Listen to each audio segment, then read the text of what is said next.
अपने आगमन की बात करते हुए प्रभु यीशु ने एक बहुत बड़ा चिन्ह दिया था कि जो अंतिम चिन्ह होगा उसके आने से पहले प्रभु ने कहा था कि सारे लोग उसके बारे में जान लेंगे, मतलब कि राज्य का ये सुसमाचार पूरी दुनिया में फैलाया जाएगा।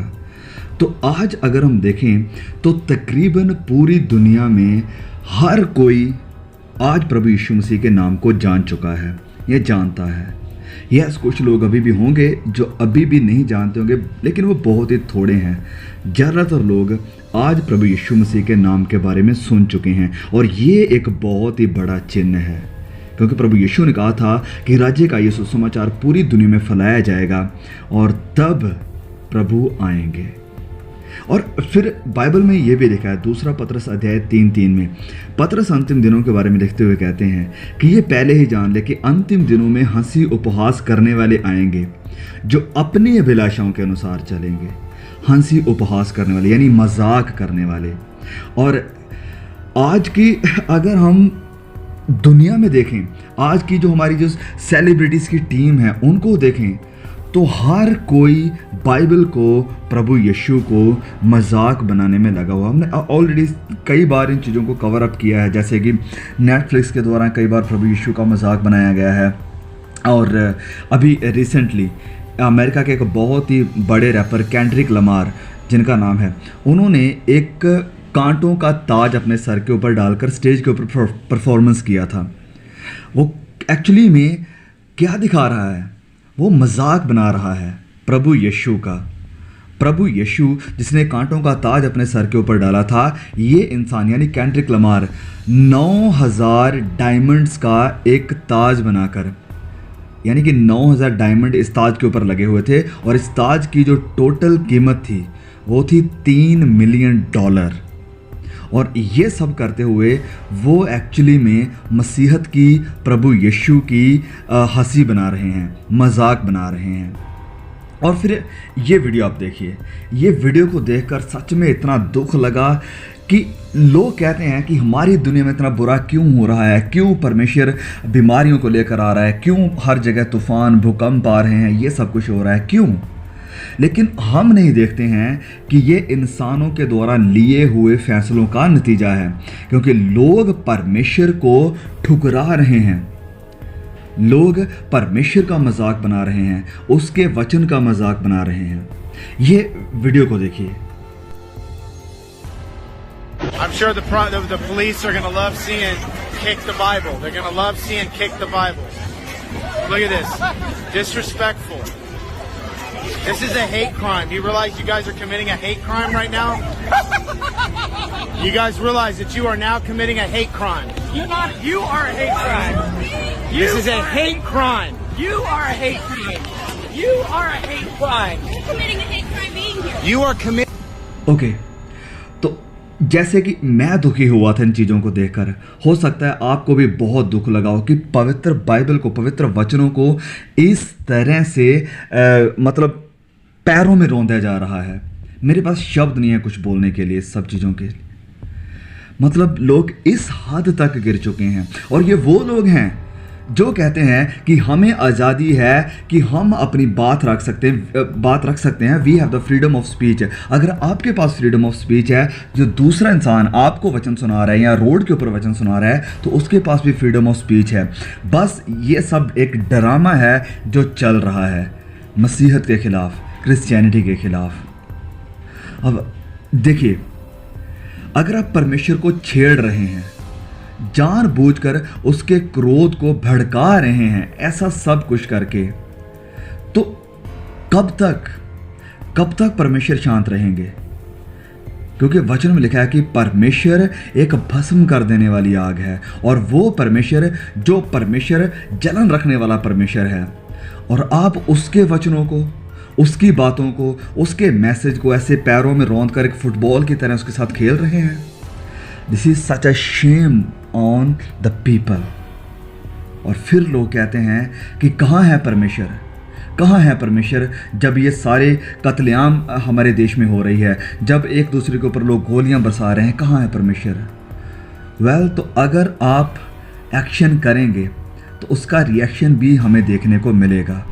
तो इस सब को आपके सामने लाकर रखने का मेरा यही मकसद था कि हम जाने कि हम किस तरफ जा रहे हैं, हमारी दुनिया किस तरफ जा रही है, और ये सारी बातें फुलफिलमेंट है, यानी पूरा होना है पवित्र बाइबल की भविष्यवाणियों का। क्योंकि ये लिखा गया था कि अंतिम दिनों में मजाक करने वाले, ठट्ठा करने वाले आएंगे, और वो सब हो रहा है। परमेश्वर का मजाक बन रहा है, उसके वचनों का मजाक बन रहा है। तो मेरे प्रियो, ये वक्त अभी बैठने का नहीं है, ये वक्त अभी आराम से बैठकर इस दुनिया को एंजॉय करने का नहीं है।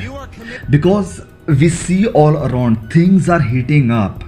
हर तरफ अगर हम देखें, पूरी दुनिया में जैसे हलबली मची हुई है, जैसे अंधकार के काले बादलों ने ये ठान लिया है कि लोगों को अपने जाल में लपेट लेंगे। ऐसा लग रहा है जैसे कि समुद्र की बढ़ती लहरों ने लोगों को अपने बीच समाने का फैसला कर लिया है। हर तरफ हाहाकार मची हुई है, हर तरफ अंधकार का काम बढ़ा हुआ है, हर तरफ जहां भी हम देखें कत्लेआम, बुराई, अधार्मिकता कितने बड़े स्तर में बढ़ चुका है।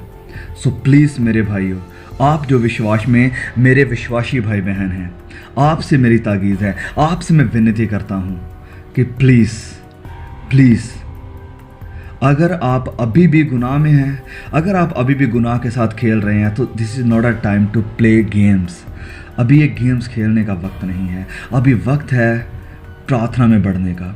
अभी वक्त है सुसमाचार का ये जो मैसेज है लोगों तक पहुंचाने का। अभी ये वक्त है कि हम उपवास के साथ परमेश्वर के सामने आए।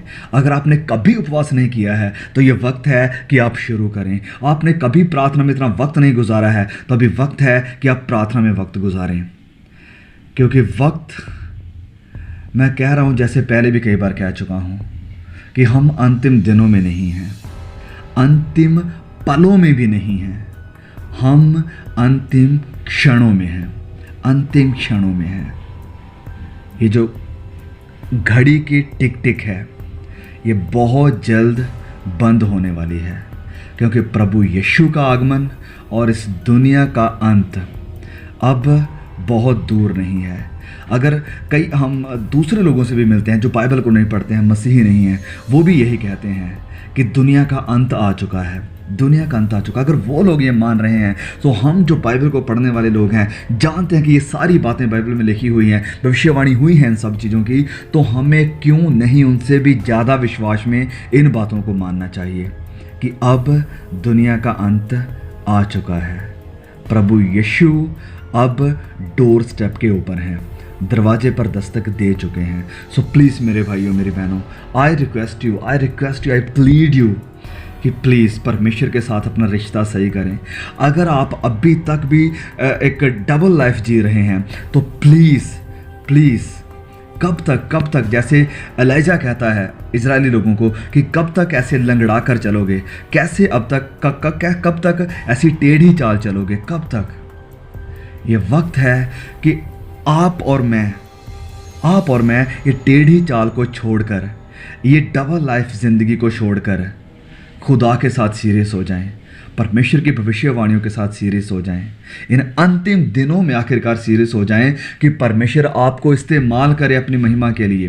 वो चाहता है कि इस अंतिम दिनों में उसका काम बड़ी तेज़ी से फैले, जैसे शैतान कार्य कर रहा है। परमेश्वर चाहता है कि उसका काम भी उतनी ही स्पीड से काम करे। यस, हो रहा है, लेकिन अभी भी कुछ भाई बहन हैं जो कि शायद सोचते हैं कि अभी बहुत वक्त है, अभी बहुत वक्त है। लेकिन नहीं प्रियो, वक्त ख़त्म हो चुका है। वक्त, मैं कह रहा हूँ, ख़त्म हो चुका है। ये समय है सीरियस होने का, ये वक्त है उपवास में आने का, फास्टिंग में आने का, ये वक्त है प्रार्थना में आने का, ये वक्त है सुसमाचार को फैलाने का, ये वक्त है हर तरह के गुनाहों को छोड़कर, हर तरह के बदियों को, अपराधों को छोड़कर परमेश्वर के प्रति समर्पित होने का। ये वक्त है पवित्र ज़िंदगी जीने का। ये वक्त है कि हम प्रभु यीशु से मिलने के लिए तैयार रहें।